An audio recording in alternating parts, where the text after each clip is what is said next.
Bonjour à tous et bienvenue sur une nouvelle vidéo de Tesla France 89. Alors aujourd'hui, on va faire un petit comparatif entre notre Model 3 et une Model S qu'on a essayé cette semaine. On est allé au Service Center de Chambourcy pour le remplacement de notre pare-brise qui est fêlé, vous le voyez sur les images. Maintenant tout est réparé, c'est nickel. Et donc on a eu un véhicule de prêt pendant la journée parce que c'est une intervention qui est assez longue pour le pare-brise. Et on a pu conduire à nouveau une Model S. Alors, je vais pas spoiler la fin, mais honnêtement, on était bien content de retrouver notre Model 3 à la fin de l'essai. À la fin de la réparation, vraiment, j'ai préféré la Model 3 et j'étais bien content de retrouver notre voiture. Je vais vous expliquer un peu pourquoi tout au long de cette vidéo. Même si je reste sur le fait que la Model S est une très bonne voiture. Hein. D'ailleurs, on avait essayé une Model S l'an dernier. C'est grâce à ça aussi qu'on avait réservé et décidé d'acheter le Model 3. Mais vraiment, la Model 3, je trouve qu'il y a un bond en avant. Enfin voilà, on va voir dans les images qui suivent. Et pour ceux aussi qui avaient suivi notre précédente vidéo, donc je vais mettre un lien en haut dans l'angle pour ceux qui l'ont pas vu. Donc notre pare-brise a été réparé, mais on a eu des dégâts en fait qui ont été causés au niveau des pare-soleils pendant la réparation. Donc honnêtement, voilà, je voulais un peu raconter comment ça s'était passé. Tesla nous a rappelé donc dès le lendemain matin de la réparation, je leur avais signalé par mail. Donc ça a été assez rapide, ils sont intervenus rapidement, enfin ils sont en tout cas réagi rapidement et ils commandent les pièces et ils vont nous envoyer quelqu'un chez nous avec le Tesla Service pour du coup faire les réparations suite aux dégradations qu'il y a eu pendant la réparation du pare-brise. Donc c'est déjà presque réglé, on est très content de la réaction et de la réactivité, de la vitesse à laquelle ils ont répondu et voilà, il n'y a plus qu'à attendre les pièces, on verra combien de temps ça prend, puis ça me fera l'occasion de filmer l'intervention à la maison. Et surtout, si vous voulez donc suivre un peu toutes nos aventures, n'hésitez pas à vous abonner à la chaîne, à bien cliquer sur la petite clochette pour être prévenu dès qu'il y a une nouvelle vidéo qui sort. Et puis allez-y, regardez, on a plus d'une cinquantaine de vidéos déjà publiées sur notre chaîne. Donc si vous voulez découvrir un peu la Model 3 et tout ce qu'elle nous réserve, faites-vous plaisir, regardez un peu tout. Un petit pouce bleu, partagez, ça fait toujours plaisir. C'est parti pour les images avec la Model S. Alors voilà la Model S qu'on nous a prêtée donc pour la journée, donc c'était une Model S P90D, alors je connais pas très bien la gamme, honnêtement voilà, elle avait l'air récente, elle avait 80 000 km, bon d'extérieur elle est quand même beaucoup plus imposante que la Model 3, beaucoup plus longue, beaucoup plus grosse. Bon, ça me dérange pas tant que ça, en fait, elle est très très belle. Les poignées, là, les fameuses poignées qui se rentrent pour l'aérodynamisme quand on roule. Un petit tour par l'arrière, donc gros plus de la Model S pour certains, mais le fait que le coffre soit vraiment s'ouvre complètement et que ce soit pas un haillon comme sur la Model 3. Voilà, bon personnellement, moi ça me gêne pas plus que ça. Le coffre est très très grand dans la Model 3 et au quotidien, c'est pas très grave qu'on puisse pas ouvrir entièrement comme ça le coffre.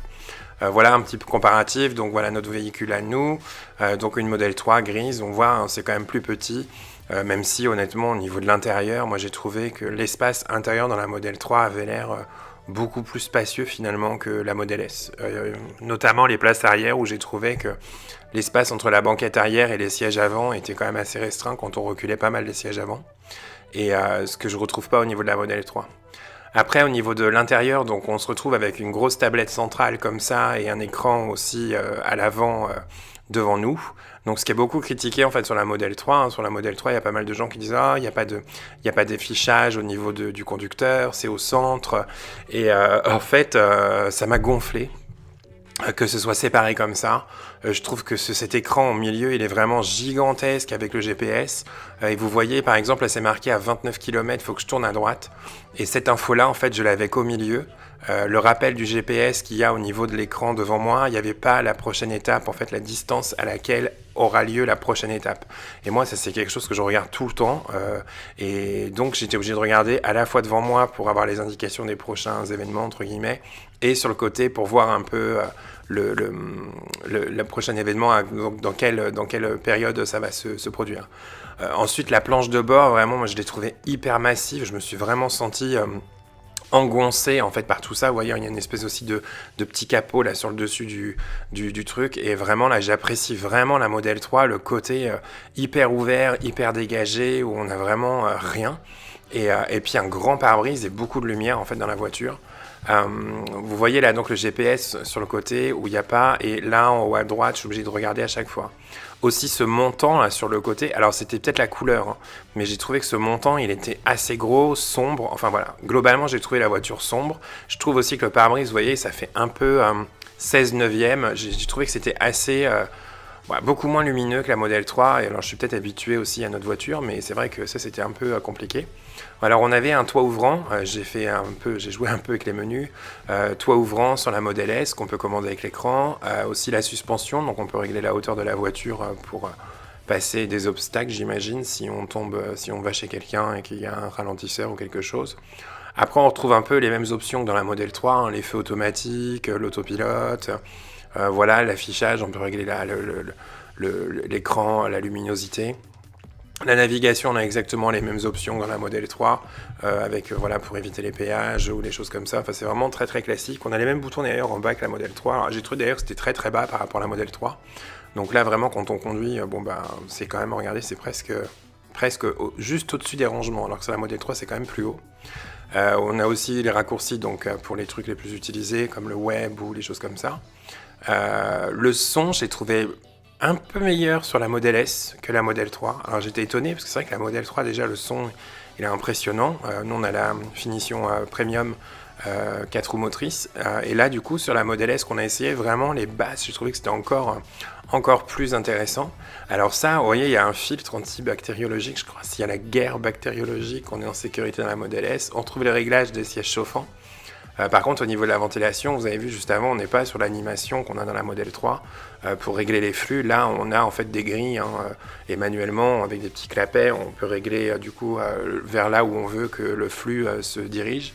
Ce qui est par contre moins sympa que dans la Model 3, parce que la Model 3, comme tout est géré informatiquement au niveau de la ventilation, en fait, suivant le profil du conducteur, ça va s'adapter aussi comme les réglages du siège par exemple.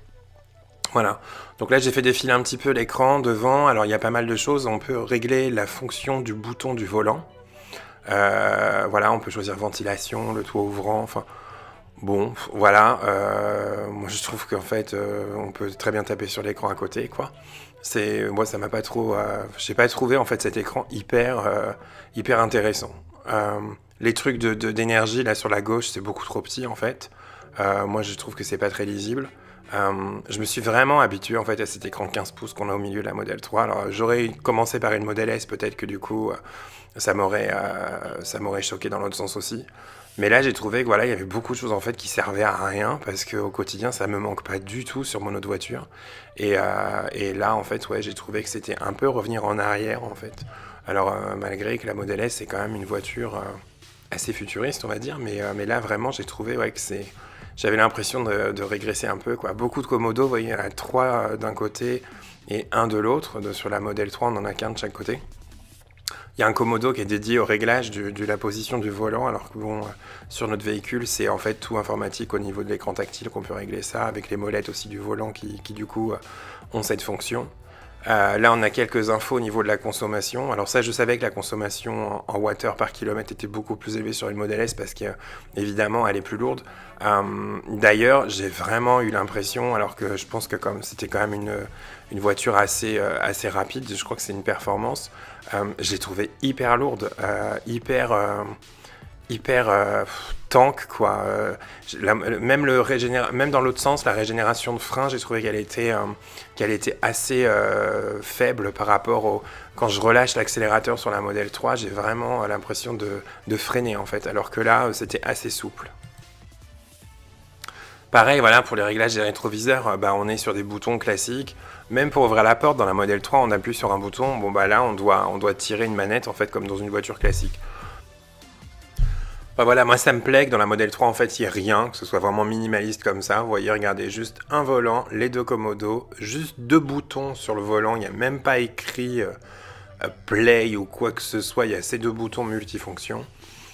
Au niveau de la portière, il y a un bouton pour la fenêtre et un bouton pour ouvrir la porte, c'est tout. Une grande planche de bord vide avec un insert en bois qui est très chic. Et puis voilà, un grand écran au centre qui reprend toutes les fonctions. En plus, vous voyez, je suis vachement sympa, je vous mets des images où il pleut, qui sont tristes, mais quand même, voilà. C'est pour tout ça, pour remettre un petit peu de baume au cœur à la pauvre Model S. Mais ouais, après, au niveau de l'intérieur, les montants sur les côtés, c'est peut-être aussi que les nôtres sont gris clair, donc c'est moins engonçant ou enfermant que les deux gros montants là qu'on avait noirs dans la Model S. Mais globalement aussi au niveau de la Model S, les fauteuils, je les ai trouvés quand même beaucoup plus confortables que ceux de la Model 3. Après, il faut vraiment que je vérifie de mon côté au niveau du réglage des sièges de la Model 3. J'ai peut-être pas très bien fait, il faudrait que je refasse le point dessus. En fait, j'ai eu l'impression dans la Model S que j'étais assis et que le sol était beaucoup plus bas que dans la Model 3. Dans la Model 3, j'ai l'impression d'avoir les jambes un peu relevées, comme si la batterie en fait était juste en dessous du siège. Mais je peux régler la hauteur du siège, donc j'ai peut-être mal réglé la hauteur du siège dans la Model 3 aussi. Donc peut-être à retoucher. Mais les sièges de la Model S étaient beaucoup plus confortables que ceux de la Model 3, ça fait aucun doute. C'est sûr qu'on est plus dans un fauteuil que dans un siège de voiture. Voilà, au niveau de mon comparatif, c'était ça. Donc voilà, si vous hésitez entre une Model S et une Model 3, il y a plus d'espace aussi dans la Model S, je pense, au niveau de l'habitacle, au niveau du nombre de places assises à l'arrière, c'est plus confortable que dans la Model 3.